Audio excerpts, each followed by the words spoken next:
નમસ્કાર, કેમ છો? હું છું સીતાબ કાદરી. આપ જોઈ રહ્યા છો voice of India news channel. Banaskantha જિલ્લામાં સ્થાનિક સ્વરાજ્યની ચૂંટણીને લઈને બનાસકાંઠા જિલ્લા કોંગ્રેસ કાર્યાલય ડીસા હાઈવે ખાતે સેન્સ પ્રક્રિયા હાથ ધરવામાં આવી હતી. જેમાં જિલ્લા પંચાયત, તાલુકા પંચાયત અને નગરપાલિકાની આવનારી ચૂંટણીઓના સેન્સ પ્રક્રિયા ઉમેદવારોની લેવામાં આવી હતી. જેમાં પ્રભારીશ્રીઓ ઉપસ્થિત રહ્યા હતા. ત્યારે પાલનપુર મંત્રી સુરેશ પટેલ, ફતુભાઈ અને પાલનપુર શહેર પ્રમુખ કૌશલ પટેલ અને જિલ્લા પ્રમુખ ગુલાબસિંહ રાજપૂત સહિત અન્ય આગેવાનો પણ ઉપસ્થિત રહ્યા હતા. મોટી સંખ્યાના અંદર પાલનપુર નગરપાલિકામાં ઉમેદવારી કરનારા તમામે તમામ ઉમેદવારો અહીંયા પોતાના સેન્સ આપવા માટે આવ્યા હતા અને કેટલાક લોકો તો પોતાના ટેકેદારોને પણ લઈને આવ્યા હતા. એક ભારે ઉત્સાહ અને ઉમંગ અત્યારે અહીંયા જોવા મળ્યો હતો. ત્યારે જિલ્લા માઇનોરિટીના પ્રમુખ શમસુદ્દીન ઢુકા, રિયાઝ લોહાણી, પૂર્વ જિલ્લા પ્રમુખ અને અત્યારે રાધનપુરના પ્રભારી ઝાકીરભાઈ ચૌહાણ સહિતના અબરાર શેખ તેમજ અન્ય આગેવાનો અહીંયા ઉપસ્થિત રહ્યા હતા. સંજયભાઈ દિલવાડિયા હતા, વડગામના દિનેશભાઈ પરમાર,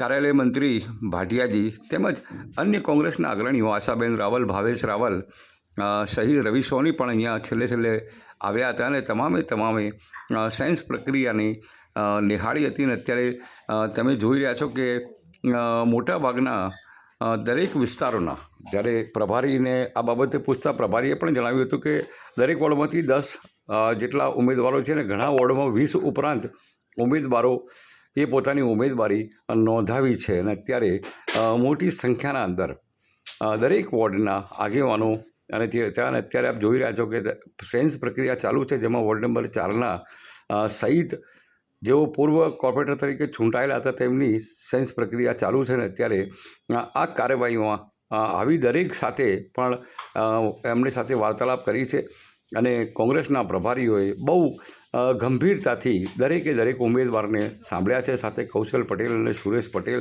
અને ફતુભાઈએ પણ આ બાબતનું ખૂબ જ ગંભીરતા રાખી હતી અને દરેક પ્રશ્નો રાખ્યા હતા. મોટી સંખ્યામાં મહિલાઓ પણ ઉમેદવારી નોંધાવવા માટે આવી હતી. એટલે કોંગ્રેસનો એક અલગ જ ઉમંગ અત્યારે જોવા મળ્યો હતો. અંકિતા ઠાકોર સહિત આશાબેન રાવલ જેઓ તમામ મોટી સંખ્યામાં અહીંયા ઉપસ્થિત રહ્યા હતા અને અન્ય ઉમેદવારોને પણ પ્રોત્સાહિત કરતા હતા.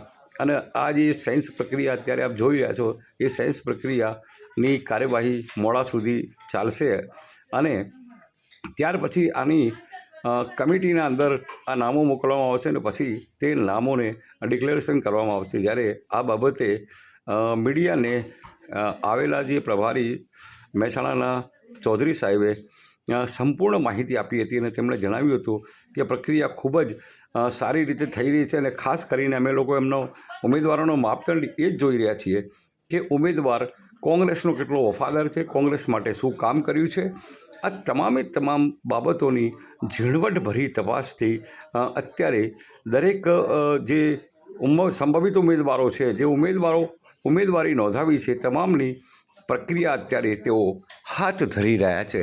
અને આ પ્રસંગે જિલ્લા માઇનોરિટીના પ્રમુખ પ્રદેશના રિયાઝભાઈ, ઝાકીરભાઈ ચૌહાણ સહિત મોટી સંખ્યાના અંદર આ સિનિયરો બધા જ અહીંયા ઉપસ્થિત રહ્યા હતા અને તેઓ મીડિયા સમક્ષ પણ આજ અત્યારે જો દ્રશ્યોમાં જોઈ રહ્યા છો કે બનાસકાંઠાના મીડિયા સાથે તેઓ ચર્ચા કરી રહ્યા છે અને મીડિયા પણ પૂછી રહ્યું છે કે આ બાબતે કઈ રીતની તૈયારીઓ છે કોંગ્રેસની અને કોંગ્રેસ આગળ કઈ રીતે વધશે અને કોંગ્રેસની કાર્યશૈલી શું છે અને અત્યારની પરિસ્થિતિ શું છે તે વિશે તેઓ તમામને આ બાબતે અવગત કર્યા હતા. અને અન્ય જે અને ખાસ કરીને મોટાભાગની જે મહિલાઓ હતી એ ખૂબ જ ઉત્સાહી હતી. અને મહિલાઓ શું કહ્યું છે પ્રભારીએ? દરેક વોર્ડ દીઠ વ્યક્તિ દીઠ ઉમેદવાર પોતાની રજૂઆત કરવા અને એમની સેન્સ લેવા માટે પ્રભારી તરીકે અમે આજે આવ્યા છીએ. ઘણા સમયથી આ પ્રક્રિયા ચાલતી હતી. ઉમેદવારોએ ફોર્મ જમા કરાવ્યા અને ત્યારબાદ પ્રમુખશ્રીએ એનું લિસ્ટિંગ કર્યું અને દરેક વોર્ડમાં ઓછામાં ઓછા 10 થી 12 ઉમેદવારો છે અને અમુક વોર્ડમાં તો 20 ઉમેદવારો છે. ઉમેદવાર પસંદગીની માપદંડ શું રહેશે? ઉમેદવારોની પસંદગીનું માપદંડ કોંગ્રેસનો કાર્યકર્તા, વફાદારી અને કોંગ્રેસ સાથે જોડાયેલા હોય તેવાની પ્રથમ પસંદગી. આપનું શું કહેવું? હસમુખભાઈ ચૌધરી, માજી જિલ્લા કોંગ્રેસ પ્રમુખ મહેસાણા અને પ્રભારી પાલનપુર શહેર.